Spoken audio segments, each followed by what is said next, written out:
Man, I get all those kind of people. I never get lawyers and doctors, and I don't teach people Bible studies. Mannequins start talking in tongues and paying 3 years back ties. I get folks you got to buy groceries for, and you got to turn their lights on.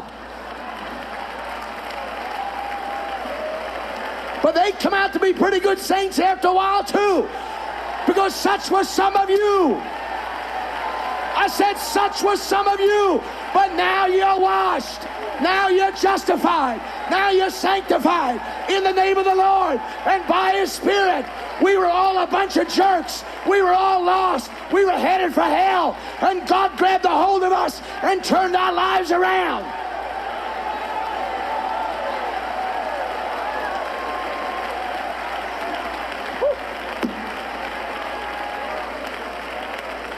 Just bear with me a minute. I'll get to my sermon in a second. All through the scripture it's recorded, and Israel got afraid and hid themselves in dens and caves. God's trying to tell us something in the Spirit. Caves have got something to do with people that are afraid. That means it touches humans. And Israel hid themselves in the caves for the Midianites that raided the land. And they hid themselves in the caves, it's recorded, for the Philistines that invaded the land. And they hid themselves in the caves and the dens of the rocks when the Amalekites came. You see, it's kind of normal for our makeup to just go hide in the cave. Now stay with me. I know where I'm going. I wrote the notes. But there are two great dangers about caves. Two great dangers. You ready, Reverend Michael? I want you to read for me, if you would. I need Joshua chapter 10 and verse 16. But these 5 kings fled. Right? And hid themselves in a cave at Makkedah.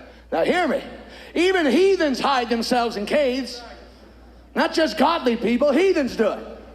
So you don't want to stay there long because you don't know who you're going to be sleeping with. You don't know who you're going to get your ideology from. You don't know who you're going to get your philosophy from. There's a lot of people that hide in caves that say they're saved and religious. It's a bunch of hogwash. You can't see good in the cave. There's no light in the cave. There's no water in the cave.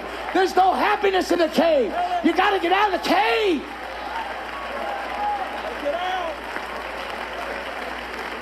Now stay with me here. Watch this now. Here's what I'm trying to tell you. A cave can be dangerous because a cave can start out as a hiding place. Yeah. Trap. A hiding place.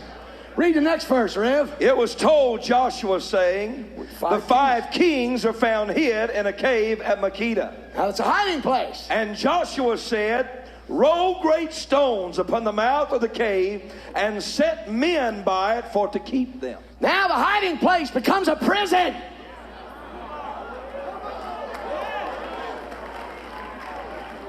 Now the thing you and I tried to escape from is holding us hostage.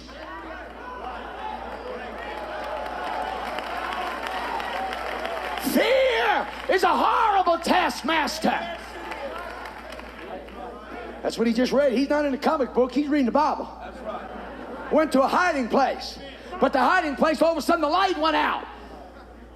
And they rolled a stone and they had sentries in front. And now the hiding place has now become a prison. Now you're not hearing from a virgin voice up here. I've had my licks. I've got beat up. I know what it is to hurt. I know what it is to be stupid. I know what it is to have a bad attitude.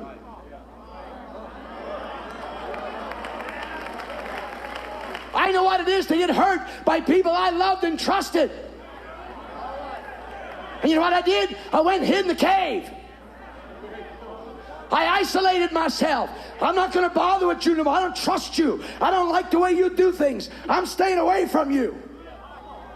And all of a sudden I found out while I stayed in this little cave and lie to myself and say, well, I won't do you no harm and you don't do me no harm. And all of a sudden the Holy Ghost says, you can't play that way. The rules are not yours, Flash. You must give out or die. You cannot regulate what comes into your life, but you can regulate what you give back out. And if I've given you truth, what are you doing hiding in the cave? If I've given you the mercy of God, why are you licking your wounds in the cave? Why are you sucking your thumb in the cave? You better get out, or the cave's going to be your prison.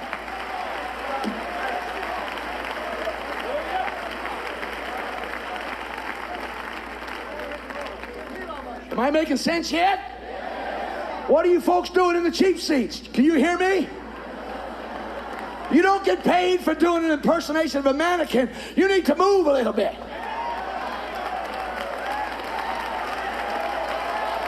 My God. I'm telling you, God's fixing to give us a blowout. You will. You come out of this cave. Be seated. I'm running out of time. Read verse. Where's the Reverend? Read verse 22. Yeah, same book, just Joshua 10. Remember now, first everybody said a hiding place.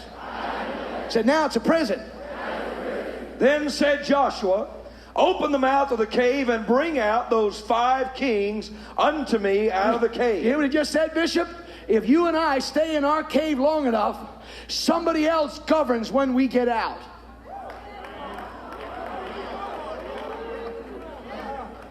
Now I'm going to confess. You confess. Now I'm going to confess. You sit down a minute, Reverend.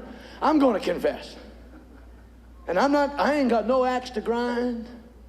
I couldn't get elected dog catcher. I'm not interested in no position. I'm not trying to take a vendetta. I'm not using this pulpit to get something off my chest. But I do want to tell you what God has done for me. A few little situations, a couple of years ago, and I'm starting to learn your little nomenclature. Instead of saying it was this district, just say somewhere between the north and south. That leaves you free. Somewhere on planet Earth recently.